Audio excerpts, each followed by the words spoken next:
भारत में आप कहीं से भी जनकपुर जाना चाहते हैं तो चलिए मैं आपसे बताते हैं कि आपको कैसे जाना है।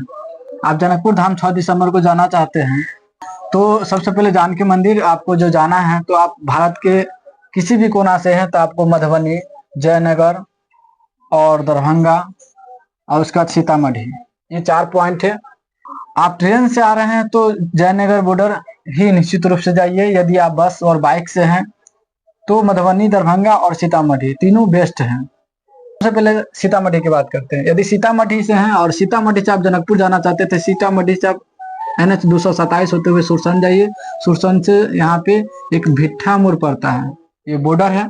यहाँ से आपको भंसार कटाइए, उसके बाद आप जनकपुर सीधे चले जाइए।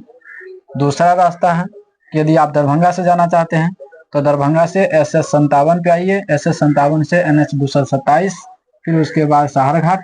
सहारघाट से आप आएंगे यहाँ पे फुलहर, यहाँ पे पड़ता है एक बॉर्डर जिसको हम लोग जटही बॉर्डर कहते हैं, पिपरौन के पास है। आप यहाँ से भंसार कटाइए, उसके बाद आप सीधे जनकपुर चले जाइए। अगला है मधुबनी। मधुबनी से आप कलवाही जाइए, कलवाही से बासोपट्टी, फिर हरलाखी, फिर यहाँ पे जटही बॉर्डर पे चले जाइए। अगला है जयनगर। जयनगर से भी आप इस होकर के हरलाखी आ सकते हैं, फिर जटही बॉर्डर जा सकते हैं। दूसरा है कि आप सीधे जयनगर से नेपाल में चले जाइए और नेपाल से भी आप जा सकते हैं। और यदि आप चोरोत, बसेठ, सहारघाट लोकल हैं तो आप यहाँ से सीधे आप मटिहानी चले जाइए। मटिहानी से देखिए आपको कई रास्ता आपको मिलता है जो जनकपुर जाता है।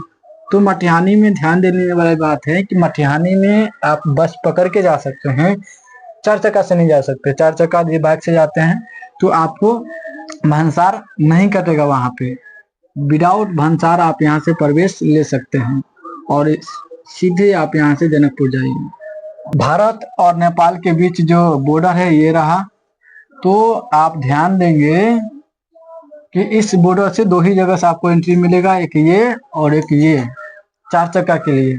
यदि आप 4 चक्का लेकर जाते हैं, बाइक लेकर जाते हैं तो आपके पास RC होना जरूरी है। उसके बाद ड्राइवरी जो लाइसेंस होता है वो होना जरूरी है।